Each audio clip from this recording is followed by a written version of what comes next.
হ্যাঁ, এই যে দেখেন দর্শক ভাইরা, আমাদের গ্রামের চক, এই যে মরিচের ক্ষেত।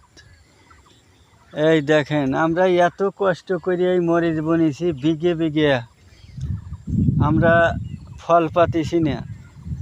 এই দাম নাই মরিচের, দাম যদি বেশি না হয় তাহলে এত যত্ন করি আমাদের লাভ কি?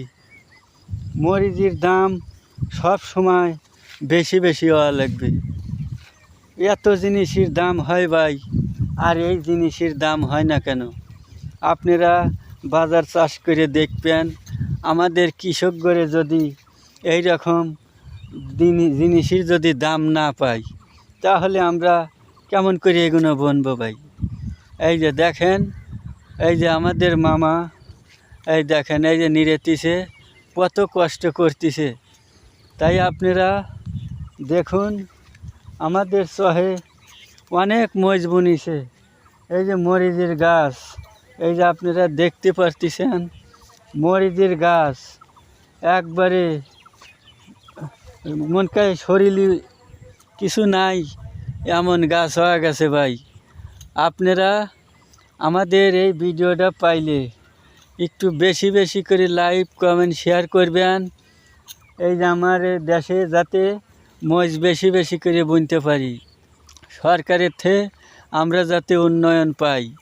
আমাদের দেশে এই যে কেমন করে গাছ মরে যায়, কেমন করে কী হয়, কোন বীজ দিলে কী হবে, আমরা তো অত বুঝি না, আমরা গ্রামের মানুষ।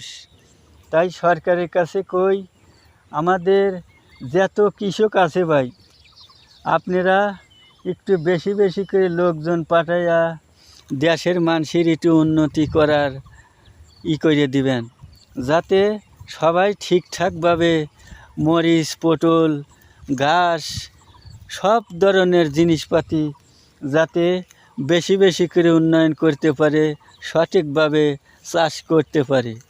আর বাইরিয়া, এই দেখেন এই যে আমার মামা খুব যত্ন করে মরিচের গাছে, তাও মরিচের গাছের চেহারা ভালো করতে পারতেছে না। কোন বিষ লাগবে, কি ভিটামিন লাগবে, এখনও আমার মামা সঠিকভাবে দিতে পারতেছে না। তাই বাইরিয়া, আমার এই ভিডিওটা যদি পান, বেশি বেশি করে লাইক কমেন্ট শেয়ার করবেন, যাতে বাংলাদেশের মানুষ সবাই মরিচের খেতালারা দেখতে পারে যে আসলেই তো ঠিক কথাই এই আমাদের গাছের চেহারাটা খুবই